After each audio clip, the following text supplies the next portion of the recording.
दर्शक हो नमस्कार, गुड मॉर्निंग. वेधकमध्ये स्वागत आहे. मी प्रशांत आराध्य. एक ताजी आणि मोठी घडामोड अशी आहे की कोल्हापूर सांगली भागातील पुराचं पाणी हे दुष्काळी पट्ट्यामध्ये वळवण्याची जी योजना आहे, कृष्णा फ्लड डायव्हर्शन प्रोजेक्ट, याला जागतिक बँकेनं मान्यता दिलेली आहे.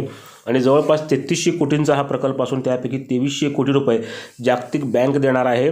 यामुळं पश्चिम महाराष्ट्र, मराठवाड्या यासह सोलापूर जिल्ह्याला मोठा दिलासा मिळणार आहे, अशी माहिती जलसंपदा मंत्री तथा उपमुख्यमंत्री देवेंद्र फडणवीस यांनी दिली. आणि या योजनेला मान्यता मिळाल्याबद्दल त्यांनी पंतप्रधान नरेंद्र मोदी तसेच अर्थमंत्री निर्मला सीतारामन यांचे आभार मानलेले आहेत. 12 सप्टेंबर 2019 जागतिक बँकेने या पूरग्रस्त भागाची पाहणी केली होती आणि यानंतर त्यांनी देवेंद्र फडणवीस यांच्याबरोबर बैठकही घेतली होती. या प्रकल्पाकरता जागतिक बँक $280 मिलियन म्हणजे 2328 कोटी, तर राज्य सरकार $120 मिलियन म्हणजे 998 कोटी रुपये खर्च करणार आहे. एकूण $400 मिलियन हा प्रोजेक्ट आहे. महाराष्ट्रामधील पश्चिम महाराष्ट्रामधल्या कोल्हापूर सांगली भागामध्ये कायम पूर असतो आणि दुसरीकडं सातारा, सांगली किंवा पुढं सोलापूर जिल्हा व मराठवाड्यामध्ये काही भागामध्ये दुष्काळी पट्टा आहे. आणि हे पाणी जे फ्लडचं असतं, पुराचं, ते वळवून या दुष्काळी पट्ट्यामध्ये आणण्याची ही योजना आहे. आणि या योजनेला पूर्वी कृष्णा भीमा स्थिरीकरण असं नाव देण्यात आलं होतं, मात्र नंतर या प्रोजेक्टचं नाव कृष्णा फ्लड डायव्हर्शन प्रोजेक्ट करण्यात आलं. पहा, उपमुख्यमंत्री देवेंद्र फडणवीस यांनी दिली ही माहिती. नवीन निर्णय घेण्यात आलेला आहे व्यवस्थापन कोल्हापूर आणि हा मागच्या काळामध्ये जेव्हा कोल्हापूर आणि सांगली, सातारा या सगळ्या भागामध्ये पूर आला होता, त्यावेळी एक योजना आम्ही तयार केली होती की पुराचं पाणी हे डायव्हर्ट करून आपल्याला मराठवाड्याकडे कसं नेता येईल.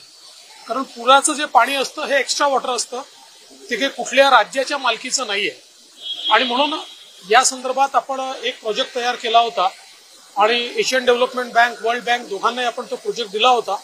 आणि मग त्यांच्याकडनं त्याचं अप्रायझल झालं आणि त्या संदर्भात इन प्रिन्सिपल एक प्रकारची मान्यता त्याला त्यांनी मागच्याच काळामध्ये दिली होती.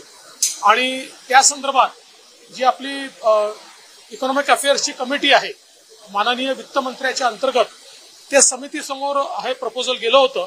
आणि आता त्या समितीने, कारण आपल्याला जर कुठल्याही वर्ल्ड बँकेचं किंवा एशियन डेव्हलपमेंट बँकेचं कर्ज जर घ्यायचं असेल तर त्यांची मान्यता त्याला लागते. आता त्या कमिटीने देखील त्याला अप्रूव्ह केलेलं आहे. याच्यामुळे दोन फायदे होतील. एकीकडे सांगली, सातारा किंवा कोल्हापूर, विशेषतः कोल्हापूर आणि सांगली इथे जो वारंवार पूर येतो, त्या पुरापासून आपल्याला त्याचा बचाव करता येईल.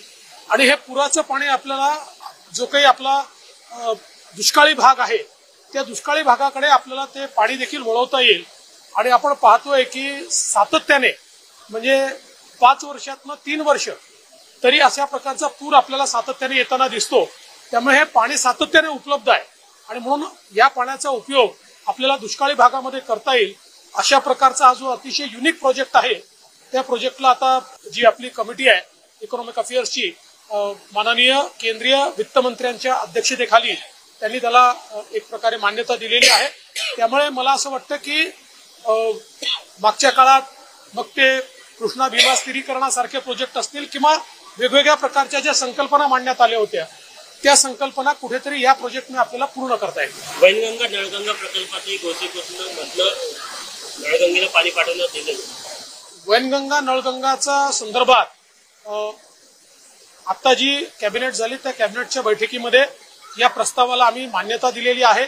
त्यामुळे आता MWRRA कडे, कारण MWRRA ने आम्हाला सांगितलं होतं की 63% डिपेंडेबिलिटीवर तुम्ही या संदर्भात कॅबिनेटचा निर्णय आम्हाला कळवा, तर तो निर्णय आपण कळवलेला आहे. त्याच्यामुळे आता MWRRA ची मान्यता घेऊन त्याच्यामध्ये पुढचे टेंडर्स वगैरे काढण्यात येतील. मला असं वाटतं की तेही काम आता अतिशय वेगाने पुढे चाललं.